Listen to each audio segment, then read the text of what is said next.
In today's lesson, we're going to look at linear equations and specifically how to graph them and how to determine if an equation itself is linear. So first, a linear equation is just an equation of a line. So it's important to understand that any linear equation can be graphed on the grid and it should graph to be a line. So if you're ever graphing a linear equation and you recognize that it doesn't look like a straight line, that means you need to check your work because all your points should fall in a straight line. So here is an example of the equation y equals x plus 1. You will notice that this linear equation is also a function because it would pass our vertical line test. So when we are graphing equations, we're going to start by transforming our equation to the y equals format. Really what that means is isolate your y, get your y by itself. Once you've done that, you're going to make a table. You'll choose the x's. Those are our inputs, our domain values. We pick those. We'll substitute them in for x and solve to get the outputs or the y's.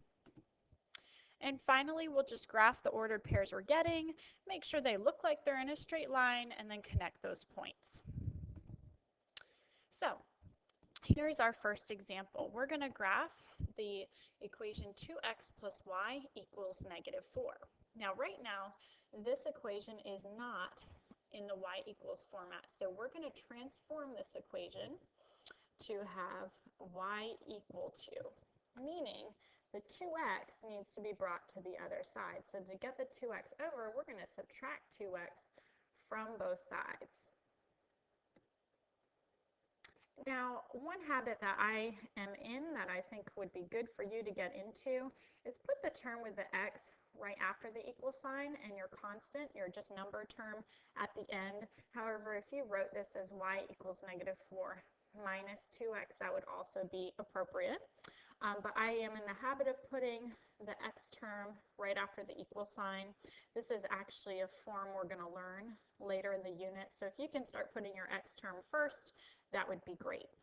So here is our equation with the y isolated. Y equals -2x minus 4. So now that we have our equation, we're going to set up a table of x and y values. We're going to choose different x's, and I always recommend having some negative values, 0, and some positives. And I'm going to choose numbers that are easy to work with. They're my choice, so let's pick easy numbers like -1, 0, 1, and 2.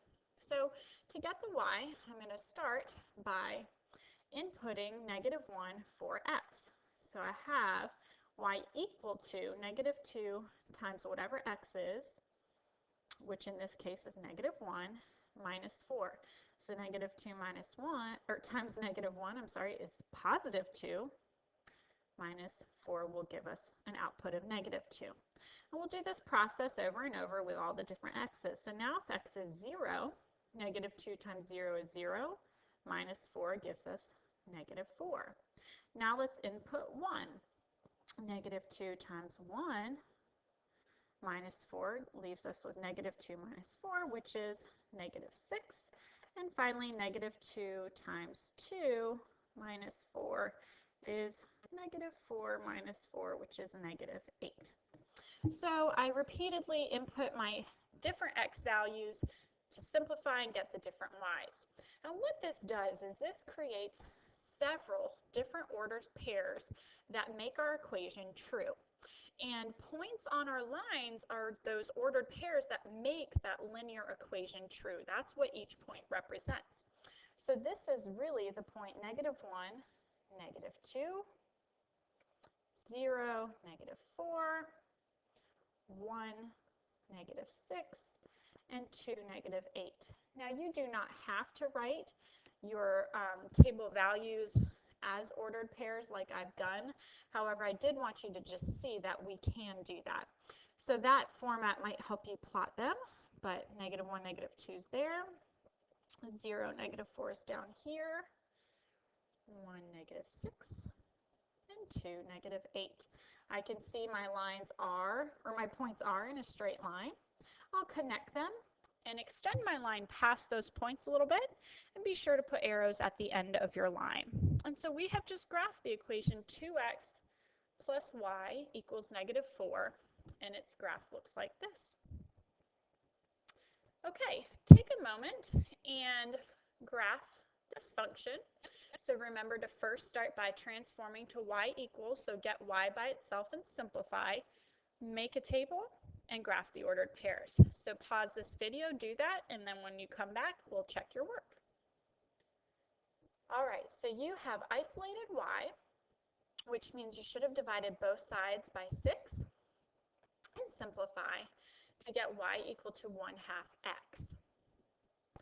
This is the function that we can then, or the equation we can then use to put into a table where we'll pick different x's. Oh, should slide the other way.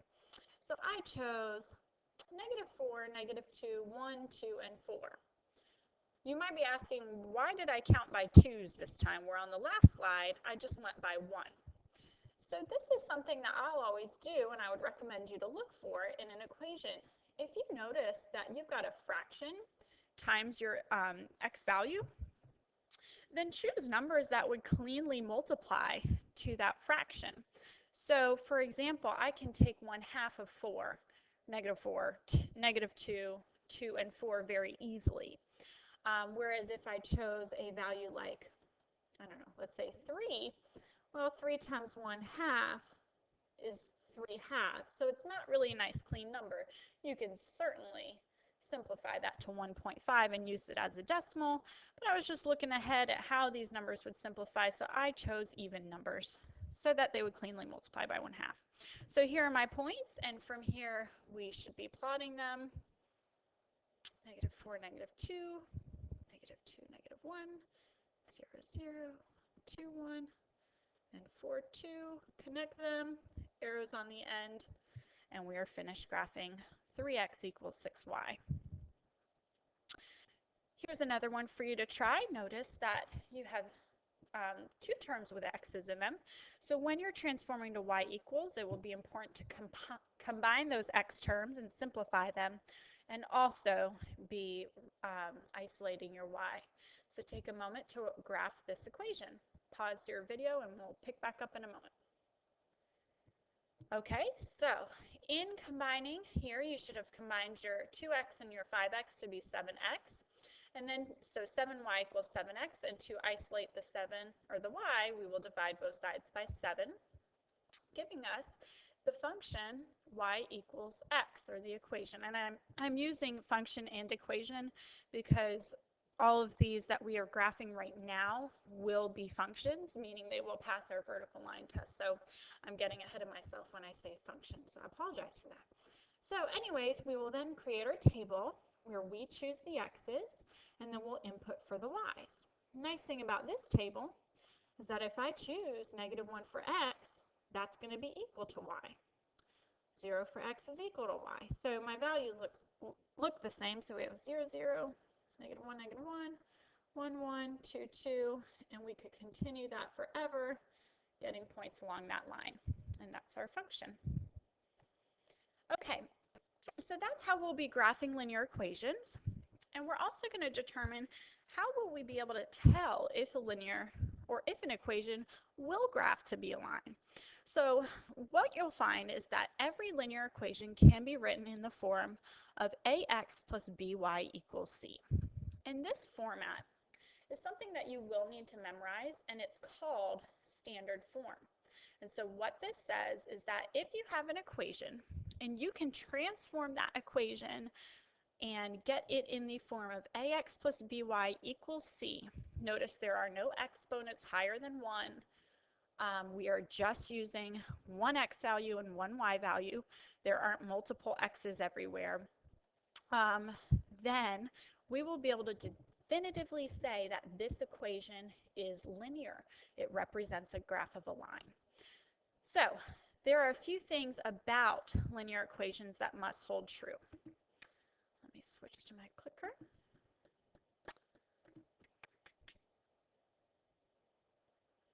Let's see. Let me come from here. There we go. Okay. And here they are. So firstly, a must be greater than 0. You might be saying, well, what does that really mean? So if a has to be greater than 0, that means that whatever a's value is, A has to be positive. So if we get an A value that's negative, all we'll have to do is multiply through our equation by a negative to turn that A value into a positive. So we'll look at what that looks like. The second rule for standard form is that A and B cannot both be 0. And this should logically make sense because if you think about A being 0,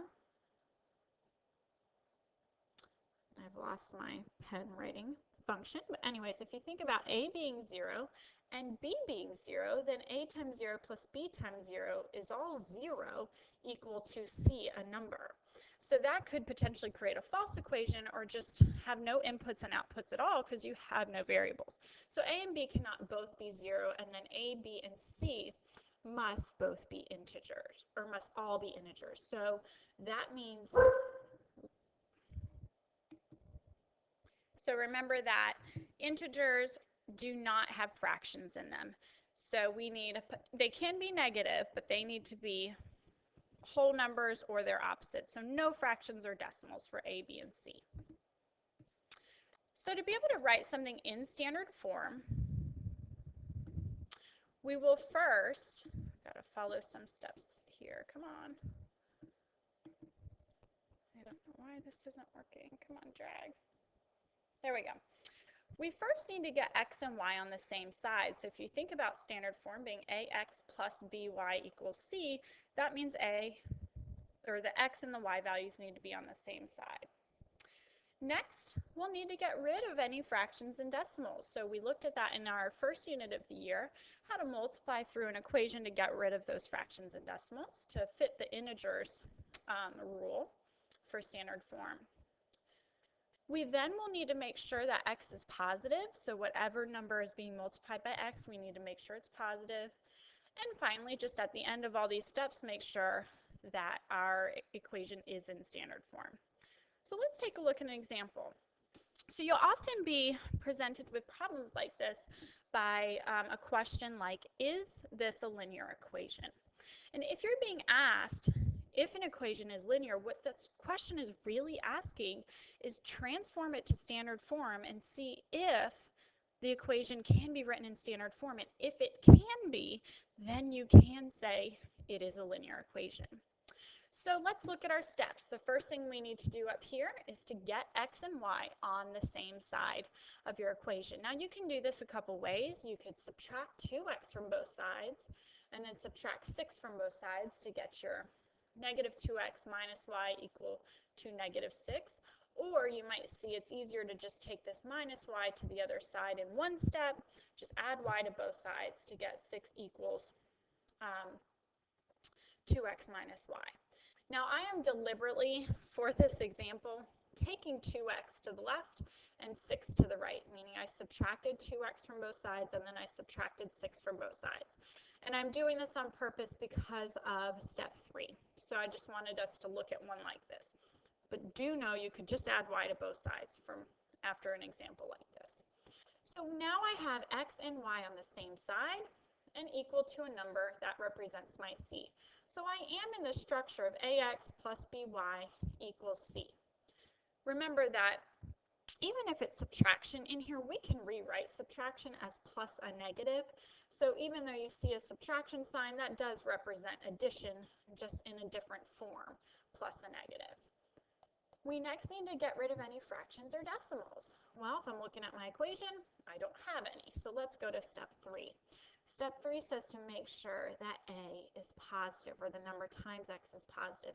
In this case, it's not. So one way to make the a value positive is to multiply our entire equation through by negative 1. So I'm going to put big parentheses around my entire equation and multiply each term inside, distributing that negative 1 to every single term, turning my equation into 2x plus y equals 6. Lastly, we can see that this is, in fact, in standard form, ax plus by equals c. A's value, just so you can see, is 2. B's value is 1, and C's value is 6. You can see A and B are not both 0, So that works with one of our rules of standard form. A is greater than 0, meaning it's positive, and I have no fractions or decimals. So this is a linear equation because it can be written in standard form. With questions like this, you have to show your complete transformation to standard form as your work and proof for why you're saying yes. Okay, let's look at this next one. So let's determine if this is a linear equation. Step 1 is to get x and y on the same side. We have 6xy plus 3x on the same side equal to a number. So that step is finished. Let's see, can't write my check. There we go. Anyways. Next, we need to get rid of fractions or decimals. We don't have any, so we're good there. We need to make sure x is positive. Well, I've got two terms with x. Both are positive, so I guess we're good there. And lastly, we need to check and make sure it fits standard form. Standard form is ax plus by equals c. There's nothing in standard form that says you can have an x and a y in the same term being multiplied by each other. So one thing we learned last unit is we could try to pull out that common x and write this as 6y plus 3 equals 4. But that doesn't fit standard form either, because I've still got x times everything inside. So can this equation be linear? If it can't be written in standard form, then the answer is no. This is not a linear equation because it doesn't fit standard form. So while we tried to turn it into standard form, we couldn't. All right, let's look at this one. Get x and y on the same side. All right, so I've got y equals x squared minus 1. Let's bring that x squared over and try this out.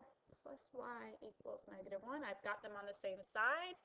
To make x positive, I'd multiply through by negative 1. No fractions or decimals. However, does this fit standard form?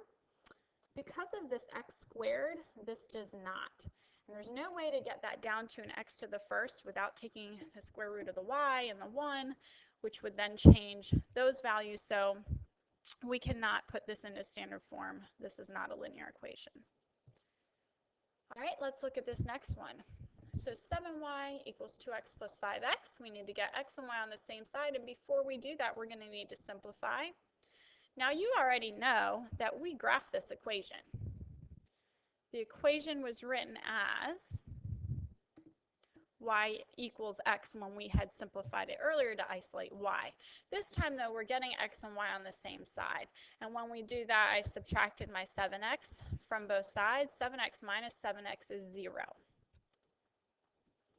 There we go. Okay. That means my a value is negative, so I'll need to multiply through by negative 1 to make it positive. You can see right here that a, b, and c are all integers. A is positive, and it does fit standard form. So that one would be linear, and we already knew it was because we saw the graph of it. It was y equals x, and it graphed to be a line. And that's it for our lesson today.